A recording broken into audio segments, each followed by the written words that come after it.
I just got a brand new tool in the mail and I want to show you its features, and then we will compare it to the best tool in the category, probably the Nextool W1.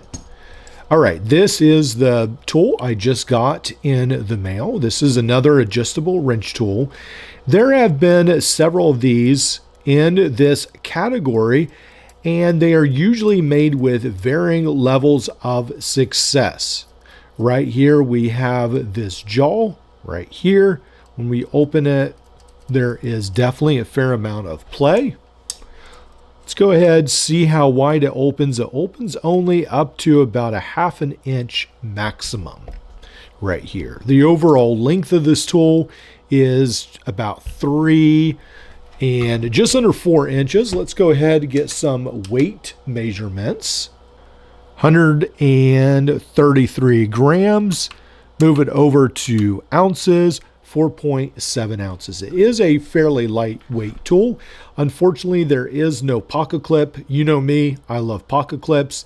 This one does not have it.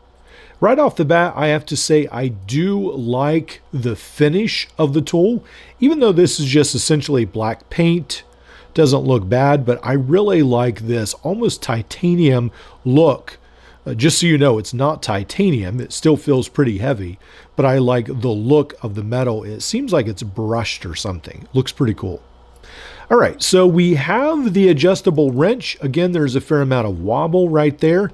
Compare that to the Nextool W1. There is some wobble there as well, actually. All right, so moving on from here, we've got the knife. It is a very large knife, at least wide, thick for the size of the tool. A lot of times I would imagine seeing a little bit smaller knife. Compare this again to the W1. This is the W1 knife blade, and you can see the huge difference right here. Go ahead, collapse this tool. And I have gotten another version of this that comes not only with the adjustable wrench, but also the pliers on Amazon. They range from around $10 to $20. The knife on that one was awful, almost falling out. This one feels rock solid, rock solid. All right, and then we come to the next function, which is great and bad. So it's a double-edged sword. Let's talk about the great part. We have a bit driver on the bottom.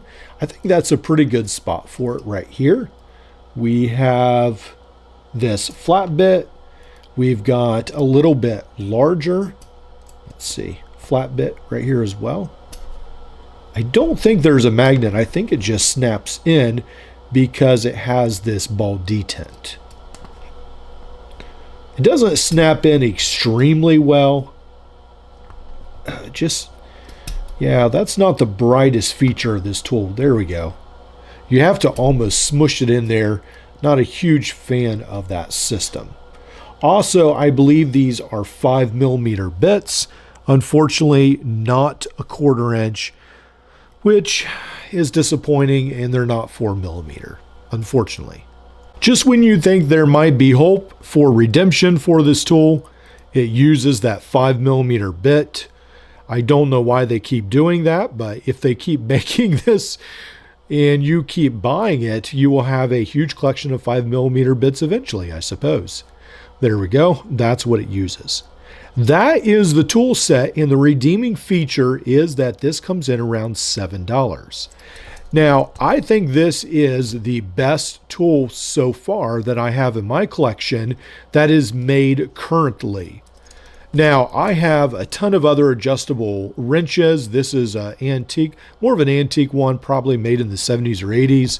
I have some other ones.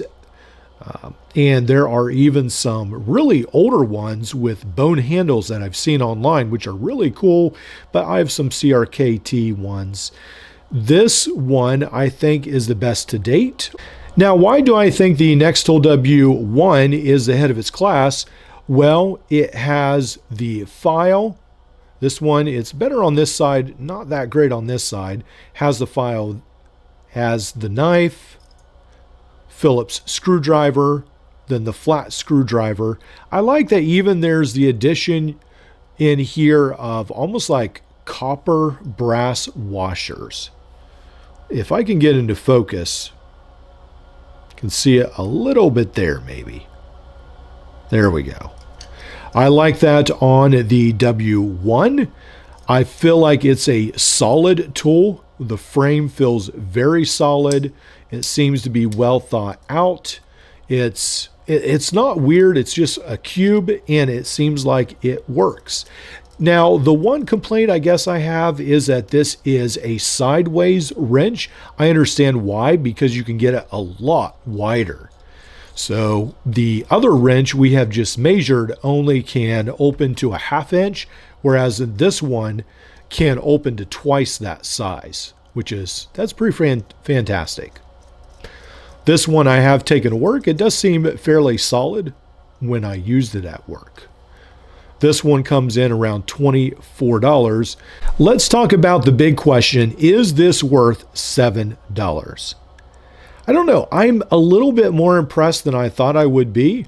I don't like that this is 5mm bits. They don't fit very well in the back. But this knife is very solid. The whole construction seems really solid. The adjustable wrench does open to a 1/2 inch. I'll have to go ahead, probably carry this with me at work. Try to test it out for a couple weeks and then get back with you. But I wanted to give you a first-hand review. So before you buy this tool or when you see this tool, you have a little bit better idea what it is.